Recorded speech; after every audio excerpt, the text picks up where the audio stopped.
Old, the new movie from M. Night Shyamalan, is out in theaters based on a graphic novel called Sandcastle.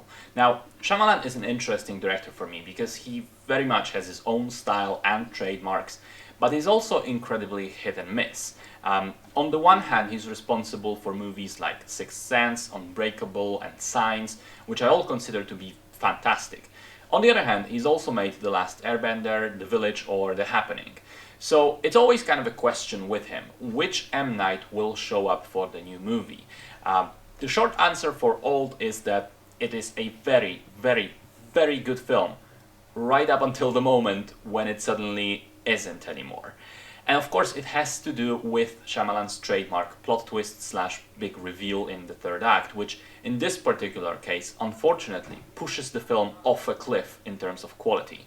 So the premise is this: a bunch of people, among them a married couple with 2 young kids, arrive at this luxurious resort on a remote island. They get an offer from the hotel manager to be taken to a secret beach, which is part of a nature reservation. It's supposed to be hidden behind cliffs. There's only like a single path in between the rocks to reach it, and it's incredibly beautiful. They all go there, and then very quickly things turn weird as it appears that everybody on the beach is aging rapidly, and to the point that the children literally start growing older and older in front of their parents, and the parents themselves become, they have wrinkles, the sight deteriorates, and so on and so forth. And what's more terrifying is that it appears it's impossible to leave. Whenever someone attempts to go back through the tunnel they arrived in, they get these massive headaches, they black out, and they wake up back back on the sand. And it's also impossible to swim out. And this situation starts a race against the clock to figure out the mystery, hopefully, and find a way out before everybody dies of old age, or the tensions within the group grow too much. So I have to say, I really loved this premise and the way it's executed. The tension is maintained beautifully throughout, the pacing is immaculate, and the movie moves quickly from one terrible event to the next, never letting us breathe too comfortably. The characters are well drawn and acted out. I enjoyed the fact that even though the focus is kind of on the main family, it's just ever so slightly, and you can still think of the film as an ensemble piece. Everybody else gets time to shine as well, and everybody else is kind of important to the plot. Some of the scenes are disturbing, some of them are gnarly, some of them just scary. I like the way that the movie is shot. We spend a lot of time in close-ups, which allows us to be in there with the characters, close to them. And the camera also often has this fluid motion to it. It moves and swirls around the group as if confused and trying to look for someone to focus and linger on.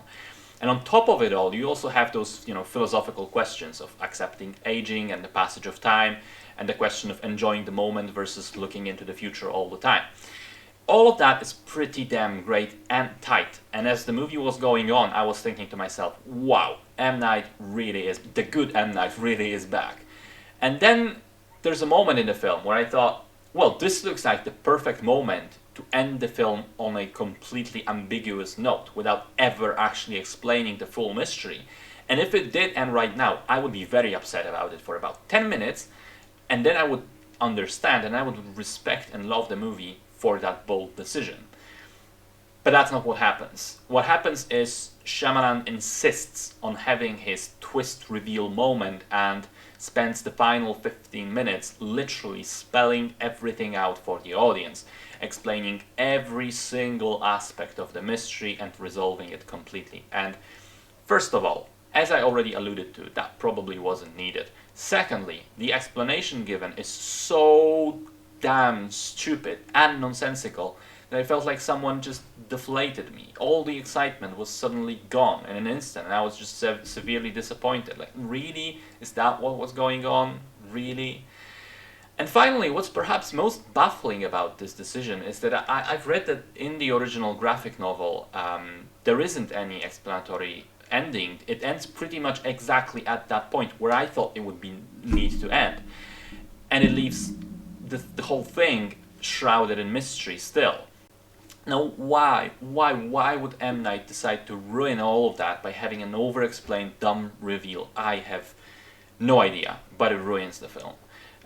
It almost ruins the film. Well, this is where my problem comes in with rating it, actually, because I could pretend that the last 15 minutes is not there. and judge the movie up until that point. And if I did, I would say it's terrific. But I think that would be unfair because those 15 minutes are a part of the film as it stands.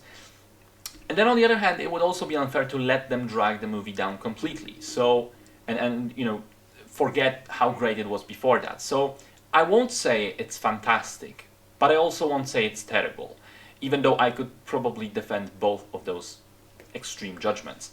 What I will say is it's still worth seeing for the good parts. And then when the bad ones start happening, you can decide for yourself how much the underwhelming finale impacts your enjoyment of the film overall.